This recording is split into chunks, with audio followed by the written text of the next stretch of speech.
Hey everyone, welcome to the show. Ever feel like drawn to the desert? You know, that kind of like beauty and emptiness all at once. Yeah. Well, today we're going deep on Elegy Southwest, a novel by Madeleine Watts. Okay. It's I guess you'd call it literary fiction. It takes us on this road trip through, grief and memory, and all against the backdrop of the American West. I like it. Yeah, so if you want to check out the book, there's a link down in the description. Perfect. And hey, while you're at it, if you're digging these deep dives, hit that like button and subscribe so you don't miss out on future episodes. Always good advice. So what I find really interesting about this book is how it kind of like weaves together the, hugeness of the Southwest with these really personal, really raw experiences of loss and like, self-discovery. Yeah, absolutely. It's like a journey through two landscapes at once. The external world, the desert and all, and then the internal world of the narrator. Right. And Watts doesn't waste any time. Like she throws us right into the deep end emotionally. Oh, for sure. I mean, that opening scene in Vegas with the lights Ugh. against the desert night, Yeah. kind of unsettling. Definitely. All those billboards Yeah. advertising like quickie weddings and what I call addiction hotlines Mhm. just creates this sense of like unease. Right. Totally. I think the setting's like a reflection of the narrator's own headspace at that point. Yeah. Jumpy, unsure, all that. And that woman, the one who lost her dog, her scream, man, it's like raw grief just bursts out, Yeah. almost like foreshadowing, like a hint of the bigger losses to come. Totally. And then, you've got the allure of the Southwest itself, Lake Mead, the Hoover Dam, all of that. It's a powerful landscape, for Right. sure. Yeah. But it's not just, pretty scenery, right? Yeah. What do you think about that contrast between this vast desert and these like massive structures that humans built? Well, it makes you think, right? I mean, the dam, it's incredible engineering, no doubt. Oh, yeah. But it's also like humans trying to control nature, contain its power. And yet the desert's still there, unchanged. Always there. This reminder that some things are just bigger than us. You can't tame everything. And there's that story the narrator tells about the grieving chief, right? Oh, yeah. Powerful stuff. Following the fiery path to the land of the dead Mm-hmm. to try and bring his wife back. Right. I mean, it just hits you that even in this like desolate place, grief is a constant. Human emotions, they don't disappear just because the landscape is harsh. Exactly. It's like the desert becomes this space where life and death are always intertwined. Okay, so let's talk about the relationship at the center of the book, right? The narrator and you. What really stood out to you about their dynamic? It's complex, that's for sure. There's a casualness to their marriage, Yeah. but there's also this underlying tension. They Yeah. have these little moments of connection, but you always feel like they're holding back, especially when it comes to your family. It does feel like there's a lot left unsaid. Like they're avoiding the bigger conversations, the things that really matter. Exactly. It's like they're both afraid to dig too deep. Like that story about the driver's license, the expired one and the speeding ticket. Right. I mean, it's funny, but it also shows a kind of carelessness, a detachment that becomes more and more important as the book goes on. Yeah, it's like they're speeding through life, both literally and figuratively. Not really present in the moment. And then, bam, out of nowhere, they run into Camila Vargas Oh, yeah. in Vegas, of all places. It's almost too perfect, right? Like fate throwing these two completely different people together. Right. Vegas, the city of illusions, and here's this academic, Camila. Yeah. And this chance meeting ends up having a huge impact on the narrator. Totally. It's through Camila that she really starts to confront, like, her place in the world. Yeah. On a personal level and, in her work, too. Yeah, she's like a catalyst for change. Camila's connection to the Nevada landscape, her divorce, that whole story about the desert tortoises on the road, it all seems to resonate with the narrator on a pretty deep level. Yeah, it's like Camila is further down the road on her own journey of self-discovery. And her experiences, they become this mirror for the narrator to see herself in. I was particularly struck by that story Camila tells about driving through the ash from the campfire. Oh, man. Yeah. Chilling. It adds a whole other layer to the exploration of loss, doesn't it? Totally. And it connects to the narrator's own fear of fire from her childhood. But it also speaks to this idea that even in the face of destruction, there's beauty, there's resilience. Yeah, so let's shift gears a bit and talk about the narrator's journey. Okay. Her arrival in America, meeting you, and how that shapes her view of the West. It's interesting how she goes from this, like, unfamiliarity to almost like a fascination. It is fascinating. It's like she's not just discovering a new place, she's discovering a new part of herself through the West and through you too. It's like peeling back layers. Yeah. And then there's this theme of art and memory that starts to pop up. Right. You are always filming yourself, right? Documenting life through that lens. Yeah. Always behind the camera. But the narrator seems more inward looking, I guess. Yeah, more introspective. Struggling with how to reconcile those personal experiences with, the objectivity that she aims for in her academic work. It's like you are trying to control the narrative through film, but the narrator's wrestling with the limitations of language, the fact that memory is subjective, Yeah. makes you think about how we document our lives, how we make sense of the past, and what gets lost along the way. And that scene at Seven Magic Mountains. Yeah, with the damn Where it's shot. performing for the camera and the narrator's just watching. Yeah, standing back. It perfectly captures that tension, right? Absolutely. It's like a visual representation of their different approaches to life and to art. You trying to impose a narrative, and the narrator more hesitant, more aware of the complexity of every experience. And then there's this almost morbid fascination that the narrator has with the harsh realities of the desert, the graphic descriptions of decomposition. It's unsettling, but I couldn't look away. It's powerful stuff. I think it connects to her research on the West, her interest in water, the history of the Colorado River. It's like she's drawn to the extremes, the balance between life and death that's so present in the desert. It's like she's trying to understand the forces that shape this landscape, the beautiful and the brutal. Yeah, exactly. And that fascination extends to her research on figures like William Mulholland, the guy behind the L.A. aqueduct, right? Oh, yeah, Mulholland. The book starts to explore the complexities of progress, ambition, those unintended consequences when we try to control nature. The St. Francis Dam disaster. Oh, yeah. The one she's researched is like a cautionary tale, human hubris, Yeah. the limits of what we can actually control. Absolutely. And then there's the death of your mother. Right. That weight of grief is it's everywhere in the story. It affects both of them so deeply, but they seem to be dealing with it in such different ways. Yeah, their coping mechanisms are completely opposite. It's interesting. The detail about collecting her engagement ring, the things they each do to get through the day, the narrator's research on grief, it all adds to this feeling of loss, like trying to find meaning in the face of death. Right. And then we meet your brother, Brandon. Oh, yeah. And he's got this, jarringly positive way of dealing with grief. What did you think about him? Well, his focus on fitness and, healthy living, it feels almost like a defense mechanism, right? Like he's trying to outrun death by focusing on the physical. Right. Like if he can just stay healthy enough, he can cheat it somehow. It really shows how different people process these things. Totally. On the surface, he's all positivity and control, but you get the sense that underneath it all, he's terrified. Yeah, that fear of death is always lurking. It makes you think about how we all grapple with that, in our own ways. Big questions. And that quick visit to Barry Goldwater's house. Yeah.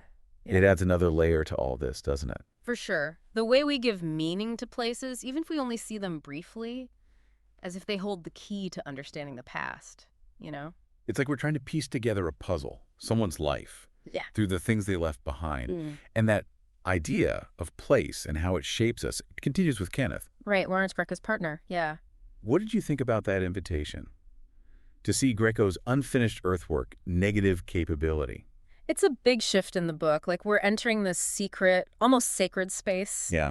And the fact that it's hidden away from the public, protected by Kenneth's distrust of the art world, adds to the mystery, It's like we're being let in on something special, something beyond the whole, commercial side of art. Yeah. And when the narrator finally sees negative capability, her reaction is so visceral. Totally. It's not just, oh, this is interesting art. It's like a full-body experience. It's the scale of it, right? It's huge. Yeah, that negative space carved out of the desert. It's like a mirror for her own inner turmoil. Makes you think that maybe, sometimes, confronting our fears is the most transformative thing we can do. Big takeaway. And Kenneth's story about Greco's illness and his belief in digital immortality. It's so sad, but also kind of hopeful in a way. Definitely bittersweet. Makes you think about what it means to leave a legacy, what it means to be conscious, big stuff. And it circles back to that idea of control versus surrender that we talked about earlier, right? Yeah. Greco, through his art, he's trying to defy death, to go beyond the limitations of the physical body. Right. But the desert, it's a constant reminder. Some things are just beyond our control. A humbling thought. It's that tension between human ambition and the reality of our place in the universe that makes this book so thought-provoking. Hmm. And it's after this visit that the cracks in the narrator's relationship with you really start to show. Oh, yeah. Things start to unravel. Her breakdown in Bluff, Utah, it's a Yeah. pivotal moment. No kidding. The physical and the emotional, it's like they completely merge.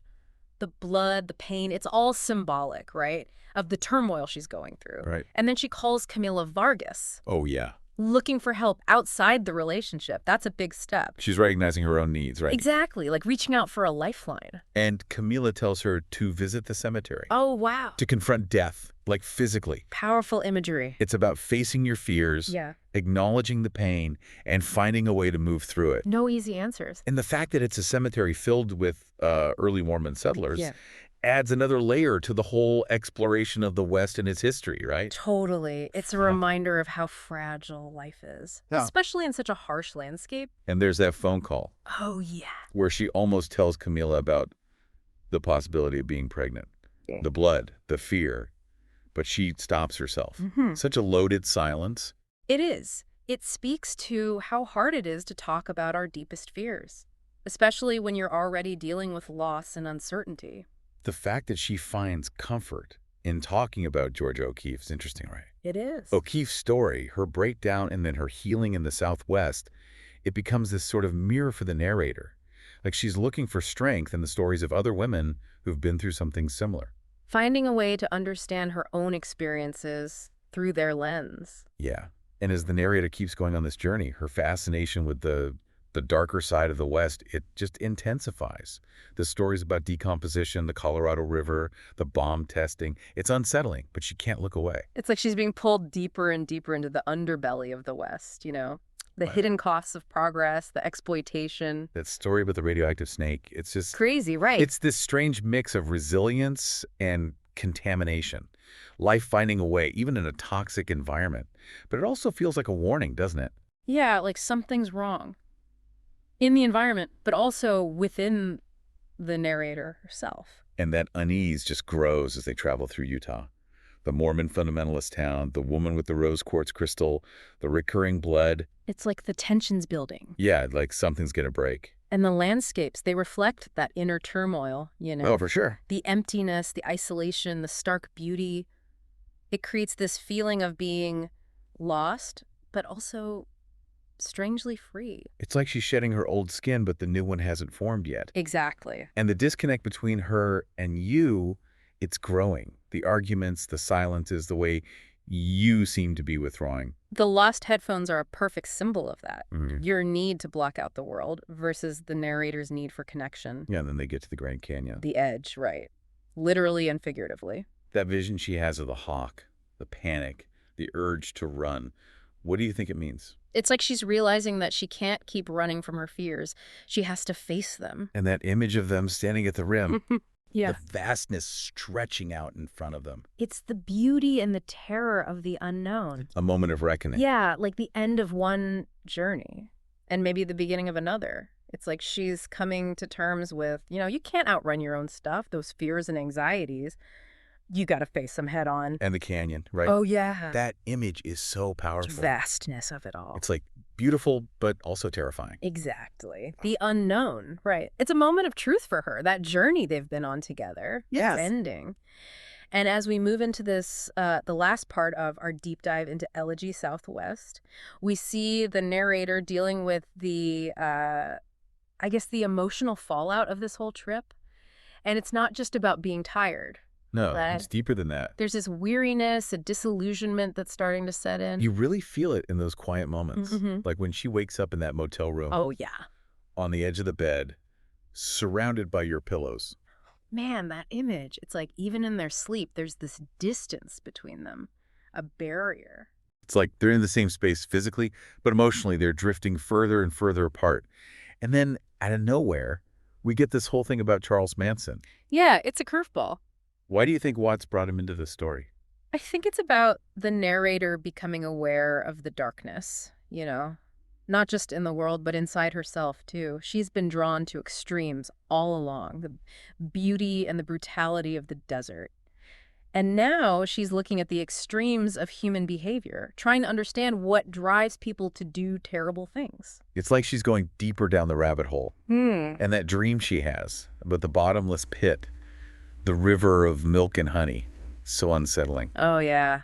And the feeling of being trapped, it's a powerful metaphor. The seductive nature of, false promises, seeking comfort in extremes. And she doesn't tell you about the dream, another secret. Right, more and more distance between them. It's like they're both retreating into their own little worlds, their own anxieties, their own ways of coping. Lost in their own heads. And then they cross the Colorado River again. But this time, it's almost like an afterthought. Remember how the river was this symbol of hope earlier on? Yeah, renewal. Now it's just like this... Artificial marker. Yeah, an artificial halfway point. Yeah.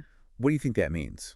I think it reflects the narrator's disillusionment. It's like the journey has stripped away the illusions, showing her the cracks beneath the surface. Like the river itself. Right. Changed by human intervention. Exactly. Its natural flow disrupted, just like their relationship. And that feeling of being lost, it just gets stronger when they arrive in Phoenix. Oh, yeah. All those memories of your mother. Heavy stuff. It's interesting, the contrast between Brandon's, positive attitude towards grief and your more internal struggle. It really highlights how differently people deal with loss, especially within a family. And that part about your father trying to give your mother a sip of wine, Oh, man.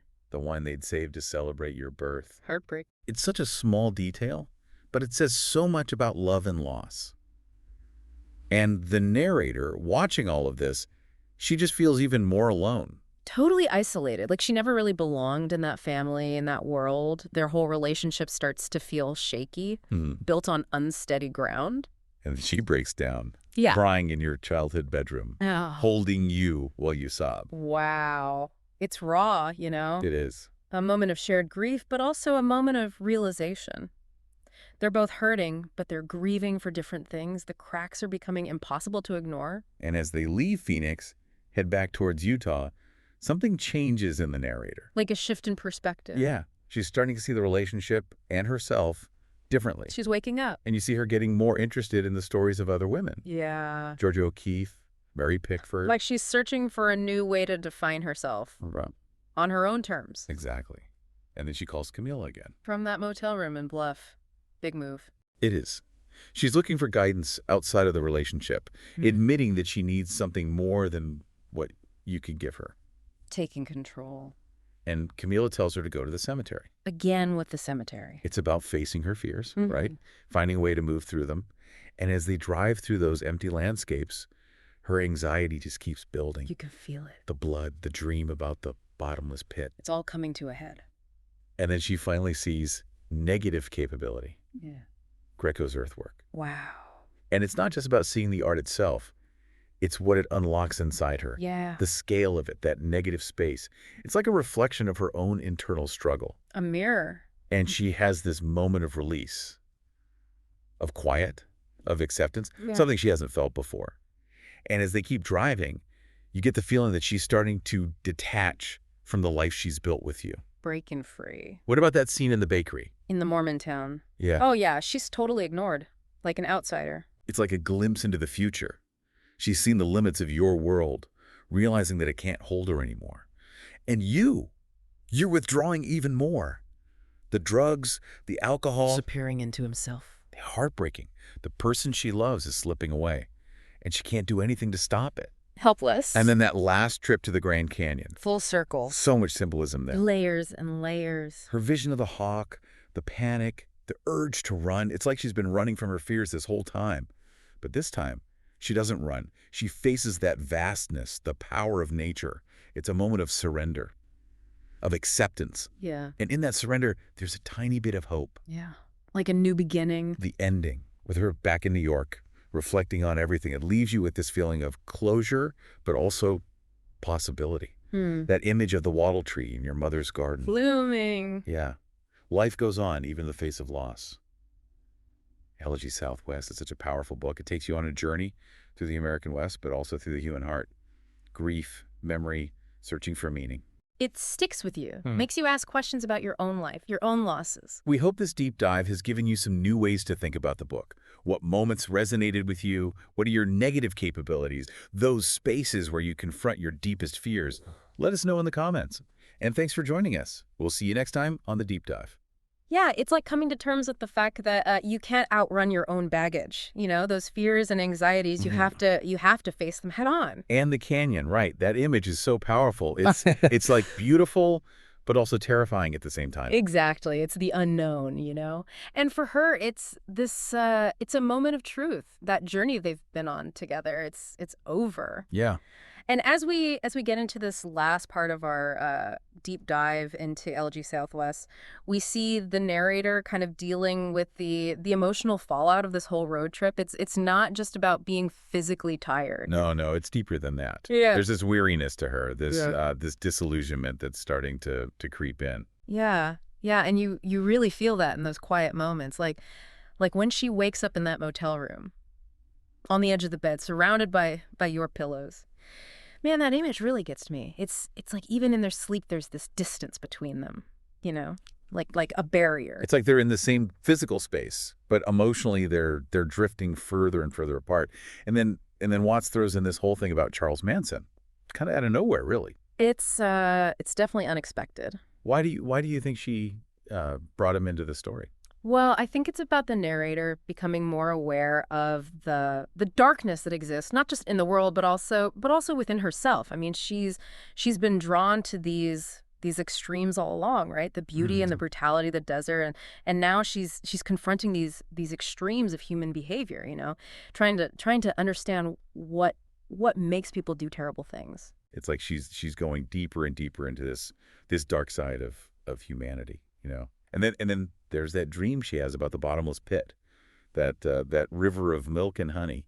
It's so unsettling. Oh yeah, yeah, and that feeling of being trapped. Ugh, it's a really powerful metaphor for the seductive nature of false promises, you know, like like seeking comfort in extremes, and she doesn't even tell you about the dream, just another secret she keeps to herself. Right. So more and more distance between them. It's like they're both retreating into their own little worlds, their own anxieties, their own ways of coping. Yeah, lost in their own And heads. then they cross the Colorado River again. But this time it's almost like an afterthought. Remember how the river was this symbol of hope and renewal earlier in the book? Now it's just An artificial marker. yeah, artificial halfway point. Mhm. What do you think that signifies?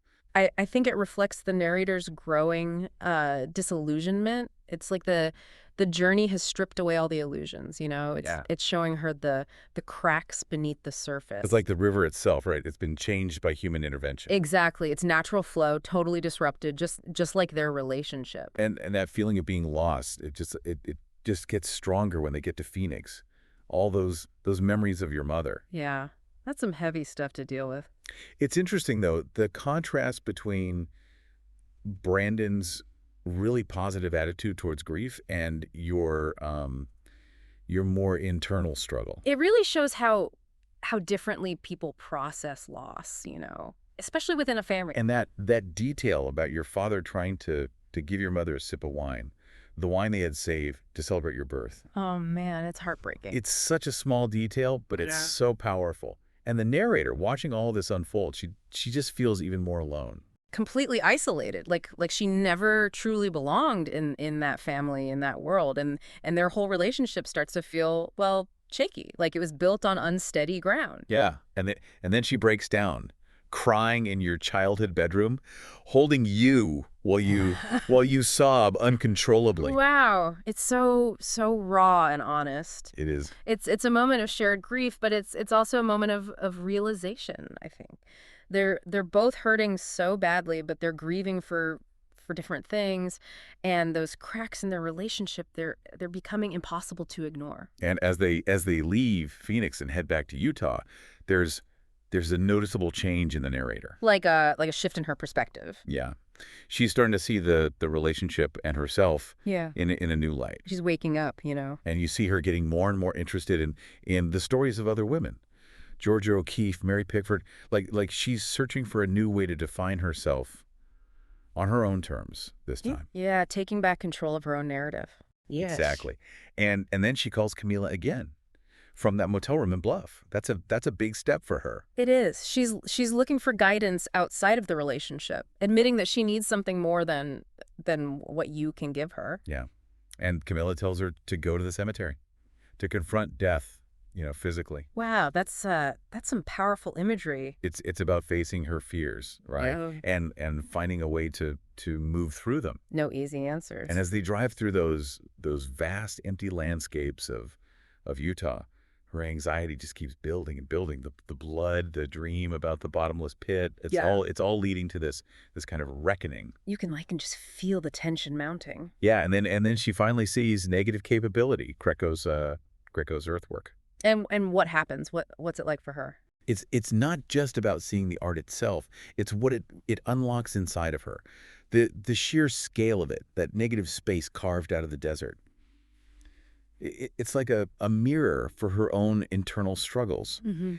And she experiences this incredible release, this sense of quiet and acceptance that she hasn't felt before. And as they keep driving, you get this feeling that she's starting to detach from the life she's built with you. Like she's breaking free from something that's been holding her back. And what about that scene in the bakery in the Mormon fundamentalist town? Yeah. She's totally ignored, treated like an outsider. It's almost like a premonition of what's to come. Oh, yeah, like a glimpse into her future. She's seeing the limitations of your world, Yeah. realizing that it can't hold her anymore. Mm. And you, meanwhile, you're withdrawing more and more. The drugs, the alcohol, it's like you're disappearing right before her eyes. It's so sad to see the person you love slipping away and knowing there's nothing you can do to stop it. And then they make that last trip to the Grand Canyon. So much symbolism there. Layers upon layers of meaning. That vision she has of the hawk, the feeling of panic, the urge to just run.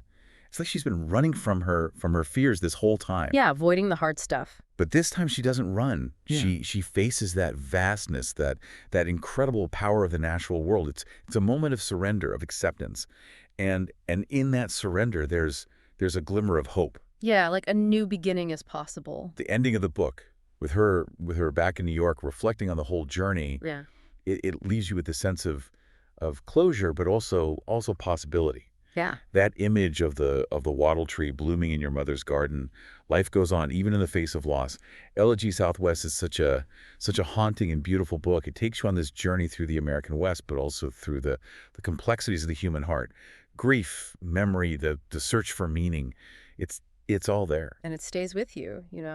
Makes you think about your own life, your own losses. We hope this deep dive has given you some new ways to think about Elegy Southwest and maybe even sparked some interesting thoughts about your own life. What were some of the moments that really resonated with you? And what are your negative capabilities, those spaces where you confront your deepest fears? Let us know in the comments. And as always, thanks for joining us. We'll see you next time on The Deep Dive.